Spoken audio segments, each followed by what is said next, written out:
Sampai kapan pandemi ini berakhir? Ada yang mengatakan bulan Juni Indonesia sudah mengalami penurunan kurva penderita COVID-19. Tapi kemudian data ini diralat lagi. Katanya sampai September baru turun. Mana yang benar? Kita tidak tahu. Kita saat ini dihadapkan pada ketidakpastian. Tidak pasti kapan corona akan berakhir, tidak pasti kapan kita bisa kembali beraktivitas seperti sedia kala. Dan sebagian orang merasa tidak pasti apakah setelah virus berakhir, mereka masih bisa mendapatkan pekerjaan dan penghasilan seperti dahulu kala. Banyak ketidakpastian yang harus kita hadapi. Di satu sisi, coronavirus juga telah merubah banyak hal di kehidupan kita tanpa kita sadari. Coronavirus tidak hanya berdampak pada kesehatan, tapi juga berdampak pada sektor ekonomi dan sosial. Jika kita tak mampu beradaptasi dengan perubahan ini, maka kita akan termasuk ke dalam golongan orang yang merugi dan tertinggal.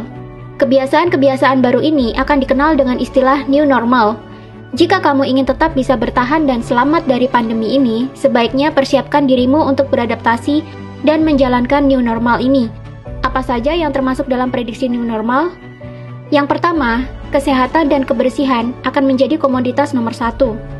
Ketakutan orang-orang akan terserang virus membuat semua orang kini semakin ketat menjaga kesehatan dan kebersihan. Jika kita keluar rumah sekarang, akan banyak kita temui wastafel dadakan di mana-mana. Hand sanitizer menjadi barang yang paling dicari. Orang mengenakan masker kemana-mana. Vitamin dan jamu menjadi barang yang banyak dikonsumsi selain makanan pokok. Sebelum bepergian, orang akan dicek dulu suhu tubuhnya dan tidak akan diizinkan melanjutkan perjalanan jika terindikasi tidak sehat. Tidak menutup kemungkinan ke depan orang akan diwajibkan membawa dokumen kesehatan pribadi saat bepergian. Atau bisa jadi, sistem pelacakan kesehatan di bandara dan terminal transportasi umum lainnya akan menjadi lebih praktis dan lebih mudah. Bisa jadi dengan menanamkan suatu sistem di tubuh manusia untuk memudahkan perekaman medis seseorang. Yang kedua, orang akan makin banyak bekerja online. Online meeting menjadi tren yang terus meningkat selama pandemi.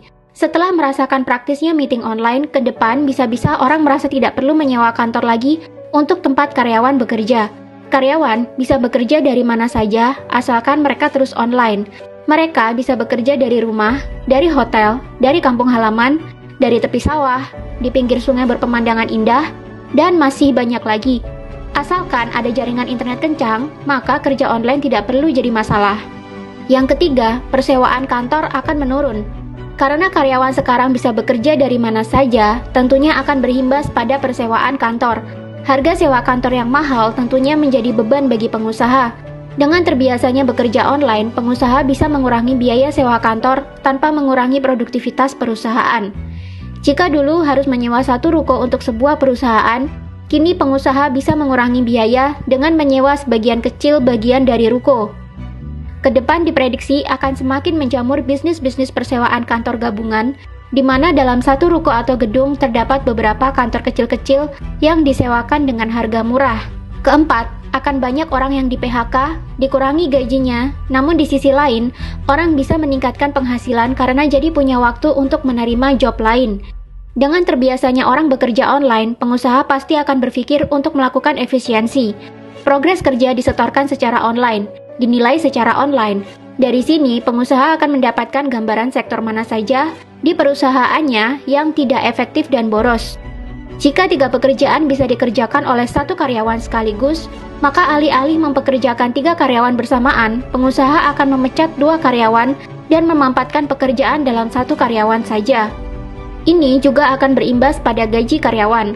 Karena bisa bekerja online dari mana saja, pengusaha jadi bisa memangkas gaji untuk efektivitas.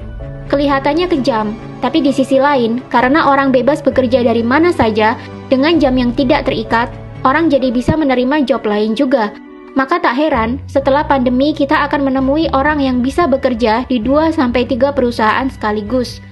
Orang yang bisa memenangkan situasi seperti ini adalah tipe orang yang lincah, mampu beradaptasi dengan cepat terhadap teknologi, dan pintar mengambil peluang.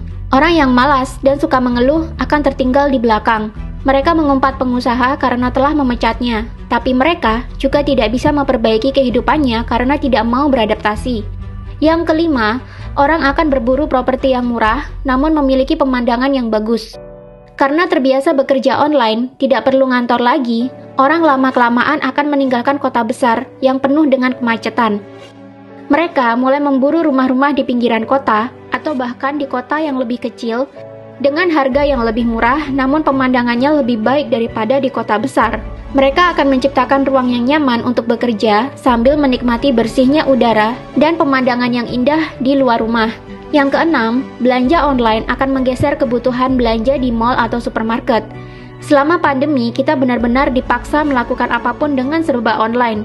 Bahkan beli sayur dan lauk di pasar pun kini sudah bisa dilakukan secara online. Jangan heran, nanti akan muncul semakin banyak toko online dan aplikasi yang menjual beragam kebutuhan manusia. Dan jangan heran jika nanti supermarket dan pasar menjadi tempat mangkalnya kurir dan ojek online.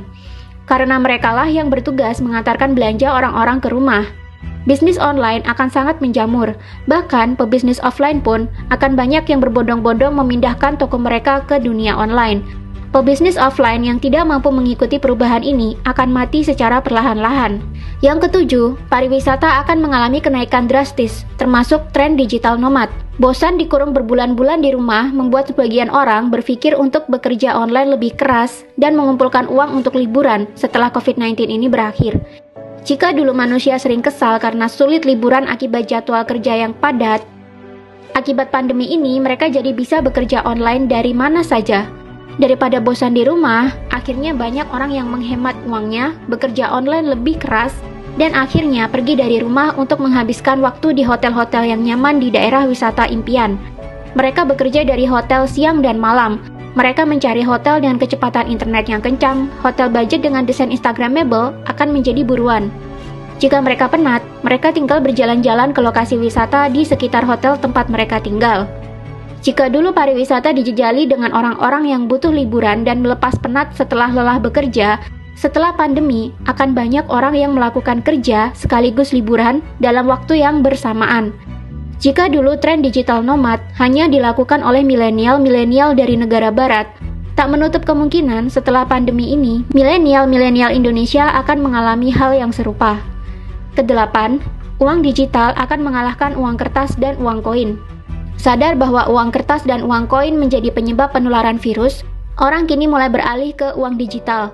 Dompet digital seperti GoPay, Dana, Genius, WeChat Pay, OVO, Link Aja akan menjadi primadona orang-orang untuk melakukan pembayaran. Bahkan ke depan akan ada pengurangan nasabah bank-bank konvensional. Jika dulu satu orang bisa menyimpan uangnya dalam beberapa rekening bank, misalnya rekening BCA untuk keperluan sehari-hari, BRI untuk tabungan, Mandiri untuk dana darurat, ke depan bank-bank ini akan ditinggalkan oleh orang-orang. Orang cukup memiliki satu bank saja sebagai tempat cadangan uang dan mereka mulai membagi pos-pos pengeluaran mereka ke dompet-dompet digital yang tersedia. Dompet digital ini murah, tanpa biaya bulanan seperti bank konvensional dan memiliki biaya administrasi transaksi yang lebih murah dibandingkan dengan menggunakan bank konvensional. Bank konvensional lama-lama akan menjerit karena kalah jumlah nasabah dengan dompet digital.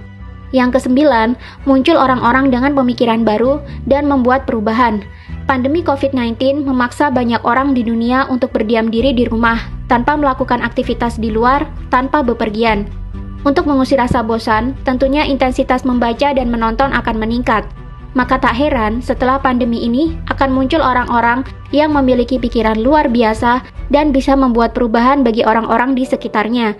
Ini karena selama pandemi mereka jadi punya banyak waktu untuk membaca dan mencari informasi, sehingga muncullah orang-orang yang memiliki pemikiran kritis yang sebelumnya tidak pernah kita temui. Intinya adalah pandemi COVID-19 ini menjadi seleksi alam bagi kita semua. Jika kita tak mampu beradaptasi dengan cepat, maka tinggal menunggu waktu saja kita akan menjadi manusia yang tertinggal dan mengalami kerugian.